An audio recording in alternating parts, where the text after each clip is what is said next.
జయ శ్రీమన్నారాయణ. శ్రీమతే రామానుజాయ నమః. నేటి మంచి మాట. కృష్ణ శబ్దం మనోహరం. దాని గురించి తెలుసుకుందాం. సాక్షాత్ శ్రీ మహావిష్ణువు మరో రూపమే శ్రీకృష్ణ భగవానుడు. ద్వాపర యుగంలో పుట్టి దుష్ట శిక్షరక్షణ చేసిన కరుణామయుడు, కారుణ్యశీలుడు, ఆదర్శ పురుషుడు, ప్రేమతత్వాన్ని అనేక దృక్పథాలలో విపులీకరించిన ఆదర్శమూర్తి. భగవద్గీత ద్వారా అనేక విధాలైన ఆధ్యాత్మిక మార్గాలను మనకు అందించిన దివ్య పురుషుడు. యుగ ధర్మాలను, సాంఘిక న్యాయాలను, అనంతమైన విశ్వతత్వాన్ని తెలియచెప్పిన మహనీయుడు. అలాంటి శ్రీకృష్ణ మంత్రము బాహ్య శత్రువులను, అంతఃశత్రువులను హరించే శక్తి కలది. సకల వేదాంతాలందు చెప్పబడిన పూజ్య మంత్రం ఇది.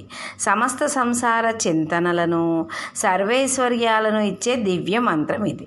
శ్రీకృష్ణునకు భక్తిపూర్వకంగా ఒకసారి నమస్కరిస్తే 10 అశ్వమేధ యాగాలు చేసి అవప్రద స్నానం ఆచరించినంత పుణ్యం లభిస్తుందని పురాణాలు చెబుతున్నాయి.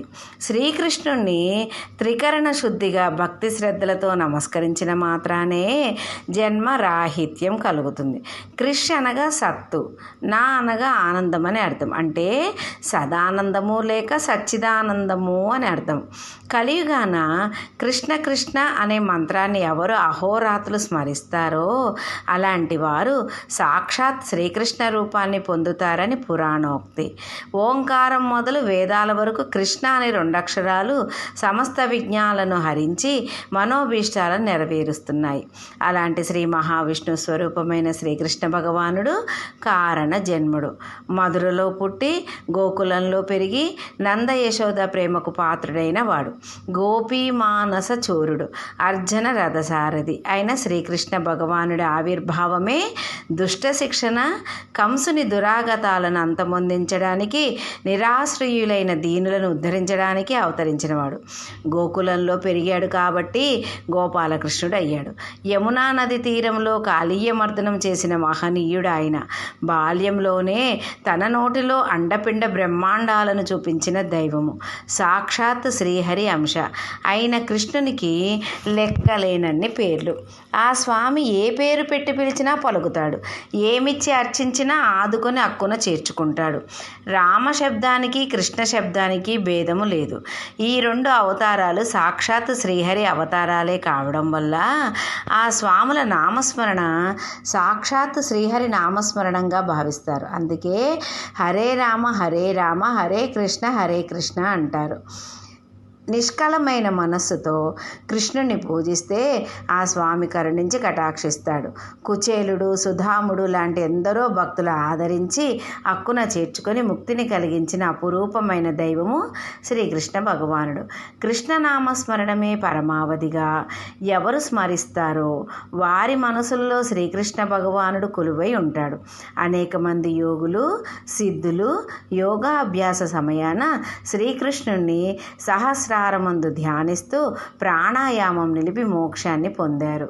వాయువుని కపాలమునందున్న సహస్రార చక్రం వరకు తీసుకొని పోయే సహజ శక్తి కృష్ణ శబ్దానికి కలదు. కృష్ణ శబ్దము నోటితో ఉచ్చరించినప్పుడు ఆయా అక్షరాలకు స్థానాలుగా దౌడ, కంఠము, వీనిలో పుట్టిన వాయువు శబ్దమూలమున శిరస్సున గల సహస్రార చక్రం వరకు సహజ సిద్ధంగా చేరుకుంటుంది.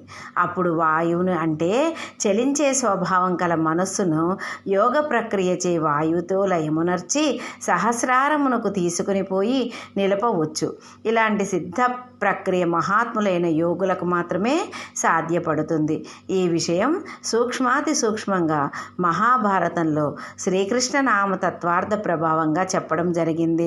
కలియుగంలో భగవంతుడు నామరూపంలో ఉంటాడు కాబట్టి సదా నామాన్ని స్మరించండి, ఆనందించండి.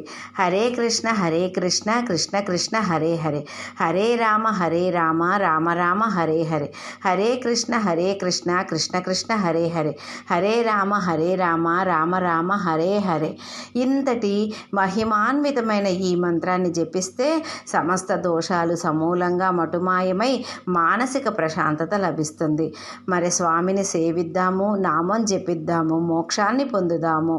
జై శ్రీమన్నారాయణ. సర్వం శ్రీకృష్ణ చరణార విందార్పణమస్తు. సర్వాపరాధం క్షమా ప్రార్థయామి.